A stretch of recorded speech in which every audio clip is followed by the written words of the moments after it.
people think the #1 rule for surviving a crocodile attack is playing dead.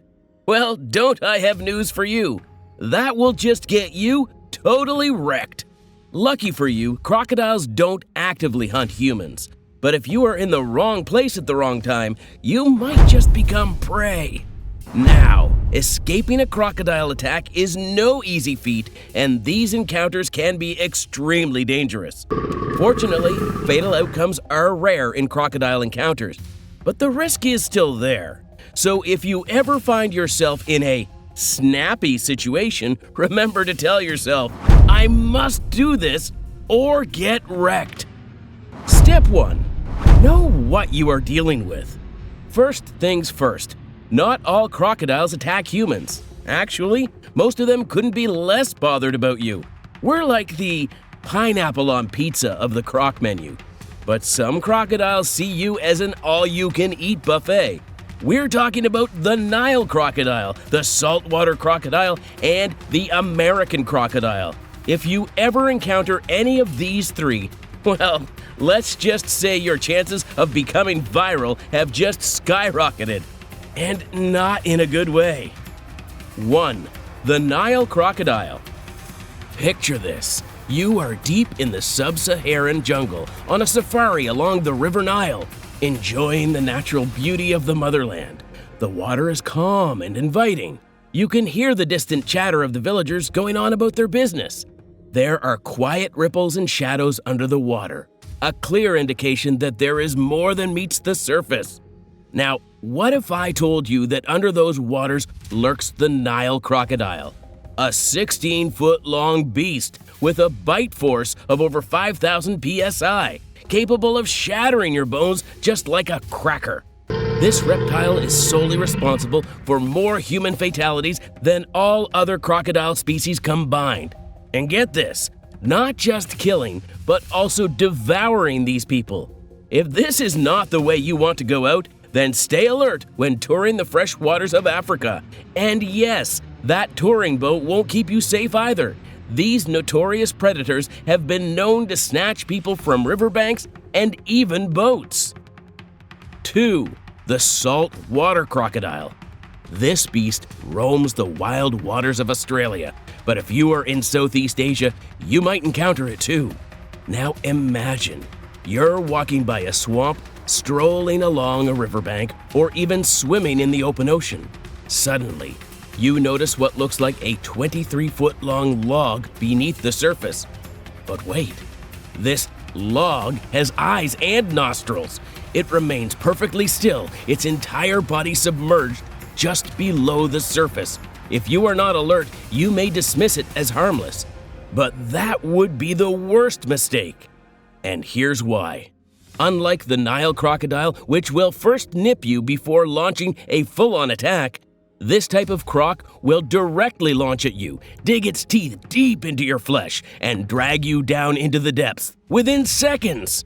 The saltwater crocodile is highly territorial, attacking purely because you've invaded its space.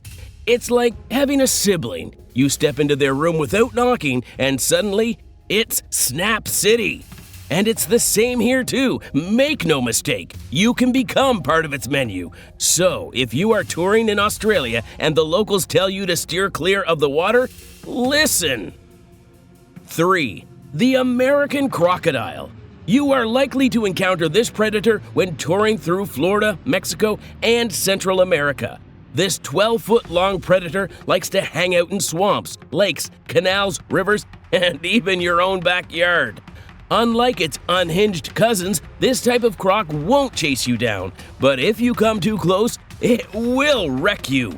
The American crocodile, or as we like to call it, the silent stalker, won't charge after you. Instead, it will watch and wait.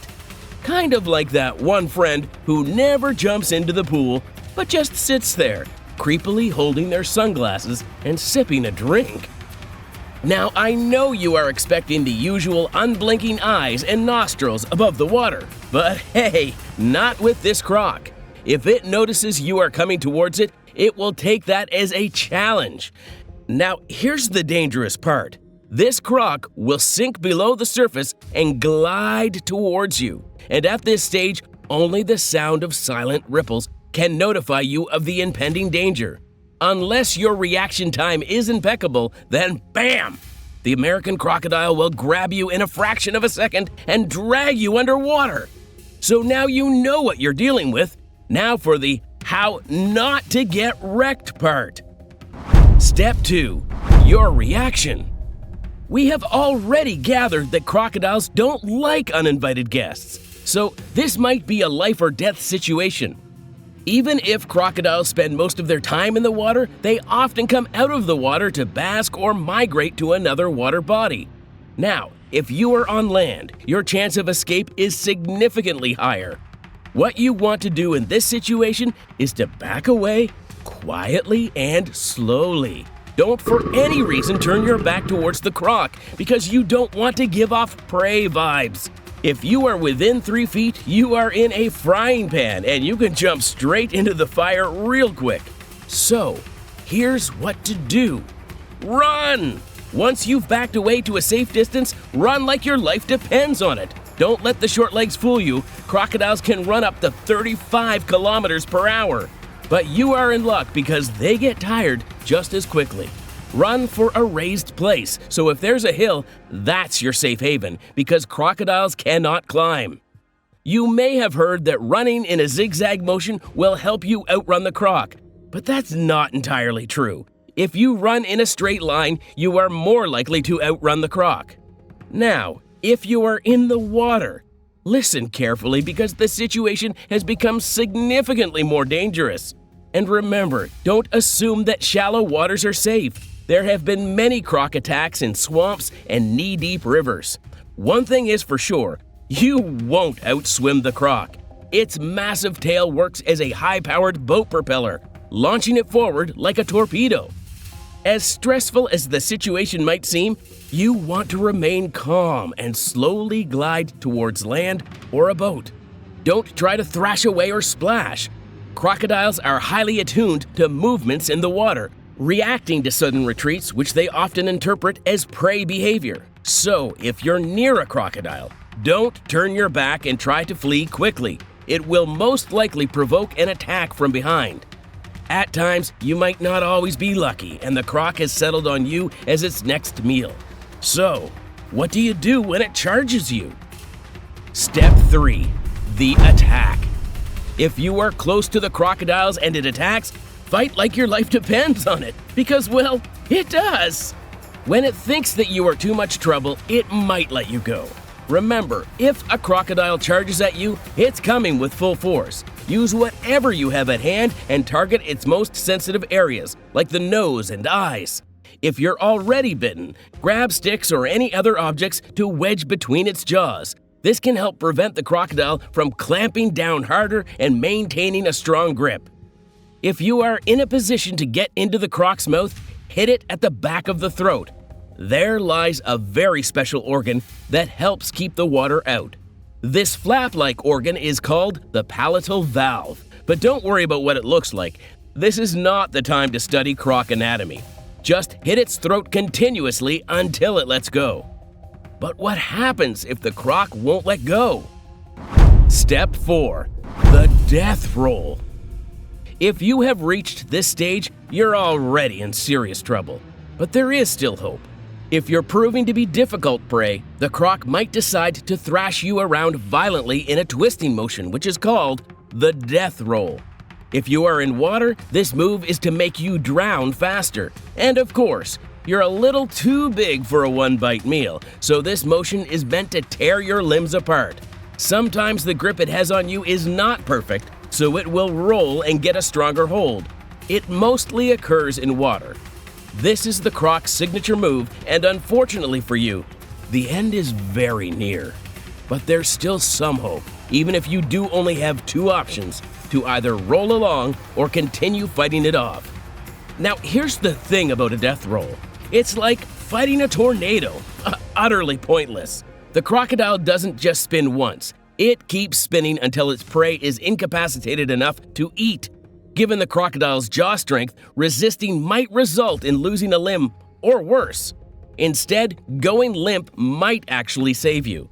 Rolling with the crocodile can help prevent broken bones, allowing you a chance to escape when it momentarily tires.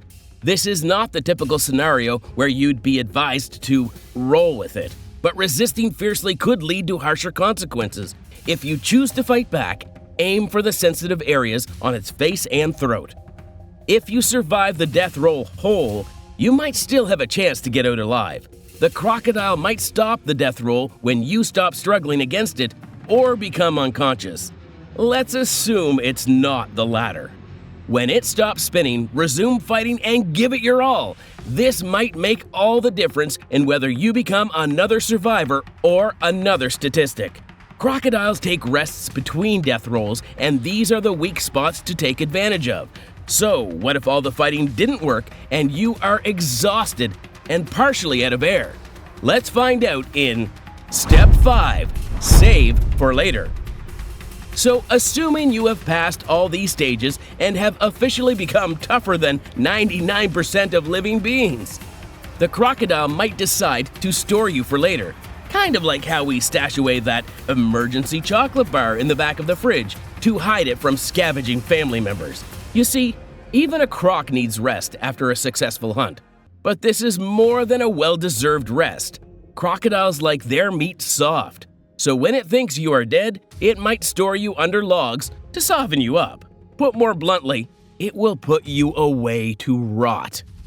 If you take this chance to escape, suppose you still have some energy left in you, seek medical help immediately because this is a full-on medical emergency. Crocodile bites are extremely dangerous because of the rotting prey that they eat. In fact, you have hours before a nasty infection sets in. The first thing you want to do is control the bleeding by applying pressure with a cloth. If you don't want flesh-eating bacteria and organ failure, go see a doctor immediately. A crocodile attack is a real-life horror movie. Even if you get out alive, you will have nightmares about these water beasts, so always stay vigilant in crocodile-prone waters. That's it for now. Make sure to subscribe to dodge those survival pitfalls or get wrecked. Catch you in the next video.